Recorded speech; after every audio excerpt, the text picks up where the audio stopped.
하나님의 뜻을 우리가 분별할 때 말씀과 기도 그리고 삶의 정황 이 세 가지의 교집합 속에 하나님의 뜻이 있다 이렇게 볼 수 있겠습니다. 하나님의 뜻 가운데 순종하며 나아가려고 할 때 말씀을 읽지 않고 성경을 보지 않고 하나님의 뜻을 알 수 없는 거죠. 그러나 또 성경은 어, 세세한 삶의 지침을 다 알려주진 않기 때문에 말씀을 묵상하며 우리가 기도할 때 성령께서 우리 안에 주시는 감동을 또 귀를 기울여야 합니다. 그럴 때 만나게 되는 또 사람들, 그렇게 만나게 된 삶의 정황을 잘 살펴보면서 그 가운데 어떤 하나님 뜻이 있는지를 우리는 분별해야 되는 것이죠. 그런데 삶 속에서의 하나님의 말씀과 기도할 때 주시는 성령의 감동과 이 삶의 정황들을 살펴보는데 내 생각과 감정이 앞서서 내 잣대와 내 기준으로 하나님 뜻을 오해할 때도 종종 있습니다. 특히 이제 말씀과 기도가 서로 상충할 때가 있죠. 그럴 때는 말씀을 기준으로 기도를 점검해야 합니다. 말씀에 벗어난 혹은 말씀의 권위를 넘어서는 성령의 감동은 없습니다. 그래서 우리는 너무 쉽게 내가 기도해 봤는데 당신 보고 하나님이 이렇게 하라고 하십니다. 이런 얘기를 함부로 해서는 안 되는 거죠. 굉장히 위험할 수 있습니다. 오직 하나님의 말씀만이 성경만이 절대적 기준과 권위를 갖기 때문이죠. 또 기도와 삶의 정황이 상충될 때도 마찬가지입니다.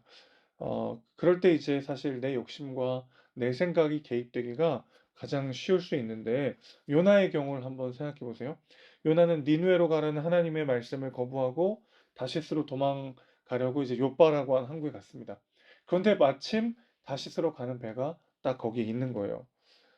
그 다시스로 가는 배를 만나는 게 쉬운 게 아니고 한 번 출항하면 다시 돌아올 때까지는 3년 정도 걸리는 그런 배입니다. 그런 배를 이제 단번에 만났으니까 요나는 뭐 놓칠 수 없는 기회로 여겼던 거죠. 기도할 때 주시는 감동과 삶의 정황이 상충될 때 우리는 우리의 욕심과 생각으로 모든 것을 해석하는 실수를 범하곤 하는 것이죠. 자, 오늘 본문에서 바울은 두 번이나 예루살렘으로 가지 말라고 권유받게 됩니다. 4절 보시면 두로의 제자들이 성령의 감동으로 예루살렘에 들어가지 말라고 이야기하는 것을 보게 되죠. 또 12절 보시면 아가보 선지자가 성령의 말씀을 듣고 예언을 합니다. 바울의 띠를 가져다가 수족을 잡아매면서 예루살렘에 가면 이런 일을 당하게 될 것이다. 이렇게 이야기를 하죠. 자, 성령께서 감동을 주세요. 또 만나게 되는 동역자들마다 똑같은 응답을 받고 예루살렘으로 가면 많은 고난이 있을 거다라고 이야기합니다. 이쯤 되면 바울이 이번에 가면 안 되겠구나. 그렇게 이제 해석해도 뭐 누가 뭐라고 할 사람이 없어요. 성령께서 바울이 예루살렘에 들어가면 위기에 빠질 것임을 말씀해 주셨고 또 바울을 사랑하는 마음으로 함께 기도하던 동역자들이 또 예루살렘으로 가는 길을 만류하고 있습니다. 그런데 바울은 뭐라고 얘기하고 있죠? 두 번이나 예루살렘으로 가는 것을 만류하는 사람들과 마주친 바울은요. 그것을 어떻게 해석합니까? 혹시 가지 않는 것이 맞지 않나? 이렇게 생각한 게 아니라 하나님께서 두 번이나 제자들과 선지자에게 말씀하신 거 보니까 예루살렘에서 당할 고난이 정말 만만치 않겠구나. 마음을 단단히 먹어야 되겠구나.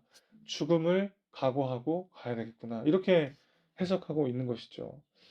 이게 어떻게 가능할까요?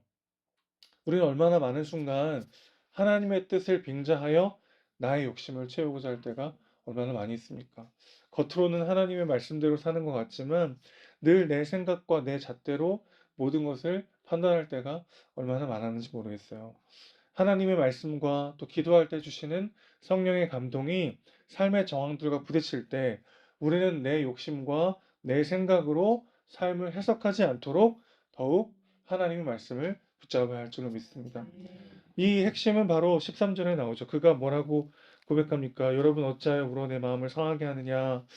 나는 주 예수의 이름을 위하여 결박당할 뿐이라. 예루살렘에 들어가는 걸 반대하는 동역자들의 권유에 바울은 이렇게 대답해요. 주 예수의 이름을 위하여 나는 사는 사람이다. 이 한마디에 그의 가치관과 삶의 의미와 목적이 다 담겨 있습니다. 그는 사실 다메섹으로 가는 길에서 자기가 박해하고 절대 메시아일 수 없었다라고 생각했던 바로 그 예수님을 만나죠. 사실 그때 그는 정말 죽을 듯한 어떤 수치와 두려움과 어려움을 느꼈습니다. 나의 열심과 나의 열정이 교회를 세우고 하나님의 영광을 위한 일이 아니라 오히려 예수를 박해하는 일이고 하나님을 괴롭게 하는 일이었다는 게 그냥 너무나도 괴롭고 스스로를 용서할 수 없었던 거죠. 그날 그때 그는 죽은 자와 같았습니다. 그러나 그에게 예수님 다시 찾아가셔서 내가 너를 이방인을 위한 사도로 쓰겠다고 말씀하시죠.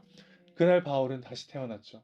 옛사람은 예수와 함께 죽고 새 사람으로 예수와 함께 태어났습니다. 그래서 그는 이제 주 예수의 이름을 위하여 사는 삶을 살아가겠다고 다짐했던 것이죠. 죄로 인해 죽었던 내가 예수로 말미암아 새로 지음받은 존재가 되었다라고 하는 이 복음을 경험한 사람만이 할 수 있는 고백인 줄로 믿습니다.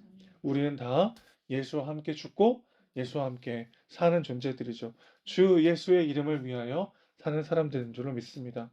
내 욕심대로 내 생각대로 살면 행복하고 그것이 내 삶을 더욱 유익하게 할 것이라는 생각들로부터 죽고 예수를 따라가는 삶, 예수를 위한 삶을 살 때 그런 삶이 진정한 행복과 기쁨을 맛보게 될 것이라는 그 믿음으로 사는 사람들인 것이죠. 그럼 믿음의 사람만이 눈앞의 유익과 마음의 흔들림 앞에서도 담대히 예수님을 따라가게 될 줄로 믿습니다. 눈앞의 고난과 죽음의 위기 앞에서도 바울이 바라봤던 것은 바로 예수 그리스도였던 것이죠. 그분 안에 영원한 생명이 있기 때문에 그분만이 구원으로 인도하는 유일한 길이기 때문에 바울은 잠시 잠깐의 유익과 기쁨에 흔들리지 않고 담대히 예수님을 따라갈 수 있었던 것입니다. 우리의 삶도 오늘 무엇을 기준으로 움직이는지 다시 한번 돌아봤으면 좋겠어요. 우리는 신앙의 열수가 깊어지고 하나님을 만났던 경험이 많아질수록 사실은 말씀과 기도와 삶의 정황을 내 욕심, 내 생각, 내 기준대로 주관적으로 해석하여 하나님의 뜻인 양 살아가기가 참 익숙하고 빠른 그런 존재들이 되어가는 것은 아닌가 돌아봤으면 좋겠습니다. 말씀을 준비하는데 저 자신이 제일 사실은 위험한 사람이구나 생각이 들었어요. 늘 말씀을 연구하고 말씀은 전하는 사람이기 때문에 하나님의 뜻보다는 내 생각, 내 욕심, 내 계획대로 나와 공동체를 움직이고 싶은 마음이 그런 유혹이 큰 사람이구나라는 생각이 들었습니다. 우리가 다 사실은 마찬가지죠.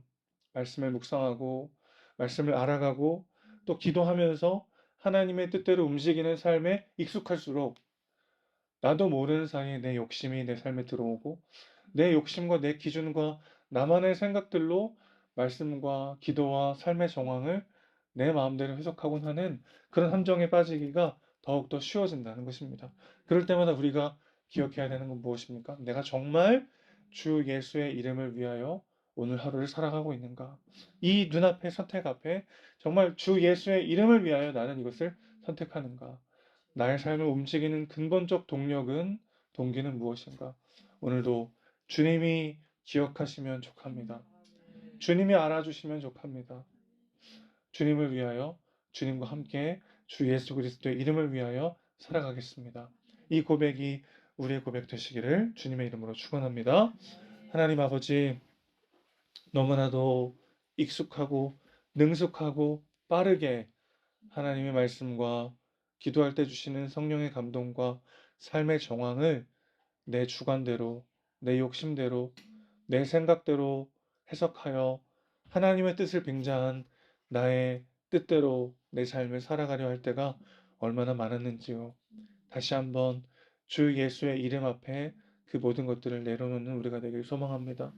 말씀 앞에 겸손히 엎드리게 하시고 그 말씀을 통해 우리에게 주시는 하나님의 인도하심과 하나님의 명령 앞에 겸손히 순종하는 우리의 삶이 되기를 원합니다. 기도하며 무릎으로 주 앞에 나아갈 때 우리에게 순종할 수 있는 힘을 주시고 하나님의 진정한 뜻을 구분할 수 있는 깨어있는 마음과 제대로 된 시선을 허락하여 주시옵소서. 그럴 때 만나게 되는 사람들, 그럴 때 경험하게 되는 삶의 정황들, 그 가운데 하나님의 뜻이 있는 줄로 믿습니다. 주 예수의 이름을 위하여 나아가는 나의 삶이 되게 하여 주시옵소서.